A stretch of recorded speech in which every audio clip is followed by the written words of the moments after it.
L'évangile de Matthieu est l'un des premiers récits relatant la vie de Jésus de Nazareth. Et dans les chapitres 5 à 7, on trouve un recueil des enseignements les plus connus de Jésus, souvent appelé le Sermon sur la montagne. Nous apprenons ici ce que Jésus veut dire lorsqu'il annonce que le royaume des cieux est proche, et ce qu'implique le fait de prendre part au royaume de Dieu. L'ensemble du sermon a été structuré en 3 parties. Il y a l'introduction, puis le corps du texte, et enfin la conclusion.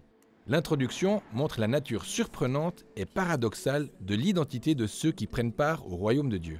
Ensuite vient le corpus de l'enseignement où Jésus explique ce qu'il veut dire lorsqu'il appelle ses disciples à être justes. Qu'entend-il par justice? La justice ou droiture, c'est le fait de vivre en bonne relation avec Dieu et avec les autres. C'est un trait de caractère qui engendre la justice et la paix dans le monde. Le corps du sermon sert de manifeste à Jésus où sa vision de la justice est analysée sous 3 angles et en 3 grandes parties. En quoi cette justice est liée à la Torah? Comment cette justice se traduit dans les pratiques religieuses de son temps? Et comment cette justice s'exprime dans nos relations avec Dieu et avec notre prochain? Enfin, Jésus conclut le sermon en appelant les gens à choisir la réaction qu'ils adopteront suite à son message. Ok, je vois. Ce sermon comprend 3 parties principales et la partie centrale elle-même a 3 parties. Exact. Ensuite, chacune de ces parties est elle-même composée de 3 parties. La structure du sermon sur la montagne est conçue de façon méticuleuse et nous allons l'étudier dans son intégralité. Dans l'introduction, Jésus fait une annonce surprise aux personnes qui se tiennent devant lui. Elles sont invitées à vivre une bonne et belle vie dans le royaume de Dieu. Il donne d'abord 9 maximes redéfinissant le profil des personnes qui vivent une bonne et belle vie, ce qu'on appelle communément les béatitudes.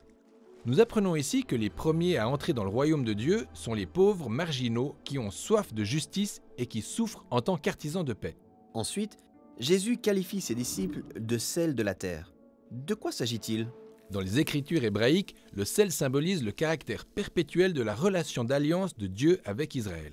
Jésus affirme ainsi que lui et ses disciples mènent la relation d'alliance avec Israël à son aboutissement. Ensuite, Jésus les qualifie de lumière du monde et de ville située sur une montagne.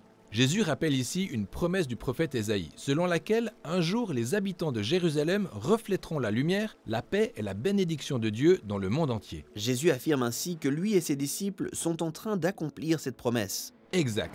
Et le reste du sermon sur la montagne explique comment ils s'y prennent pour y parvenir.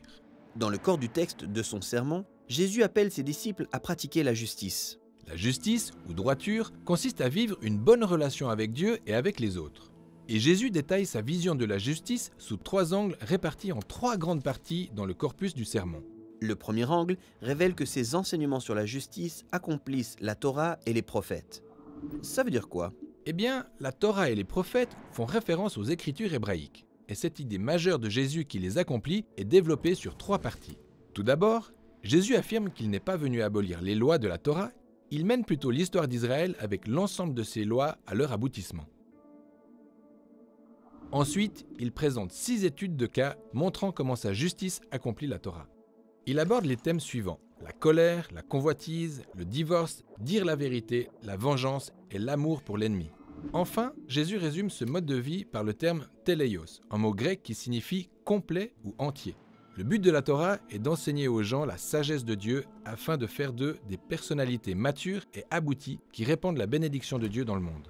Et cet appel à l'aboutissement ou à la plénitude renvoie au début de cette section où Jésus affirme que la vie selon ses enseignements permettra de donner à la Torah et aux prophètes leur plein sens. Ensuite, Jésus épluche le lien entre sa justice et les pratiques religieuses de son époque. Cette section compte 3 parties. En effet, dans la première partie, Jésus affirme que le fait de vivre une bonne relation avec Dieu et avec les autres donne lieu à une récompense. Mais Jésus prévient: si vous pratiquez la justice pour recevoir les éloges du public, vous passez à côté de la véritable récompense que Dieu vous réserve. Ensuite, Jésus donne 3 exemples pour illustrer comment la dévotion religieuse peut mal tourner. Il cite la générosité envers les pauvres, la prière et le jeûne. Dans chacun de ces cas, Jésus incite ses disciples à exprimer leur dévotion à Dieu de manière subtile, sans attirer l'attention.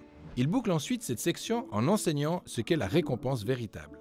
Ouais, il dit « Ne vous amassez pas des trésors sur la terre, mais amassez-vous des trésors dans le ciel. » Quel est donc ce trésor du ciel? Eh bien, cette idée de trésor fait écho à l'affirmation initiale de Jésus selon laquelle la vraie justice donne lieu à une récompense.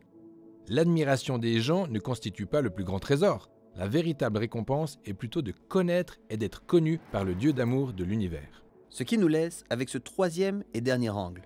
Comment la pratique de la justice affecte nos relations avec Dieu et avec notre prochain. Cette section comprend elle-même 3 parties. Tout d'abord, Jésus parle d'argent et des biens. Pourquoi commencer par l'argent?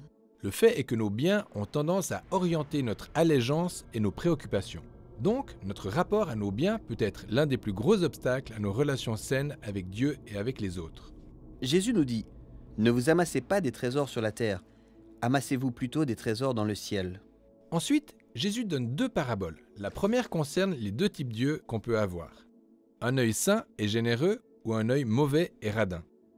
Et la deuxième parabole met l'accent sur les 2 maîtres qu'on peut servir, Dieu ou l'argent. Ensuite, Jésus prononce une belle homélie sur l'inquiétude.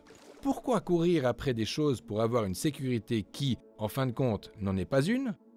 Jésus nous invite à faire confiance au généreux Dieu de la création qui se soucie bien plus de nous que nous ne pouvons l'imaginer.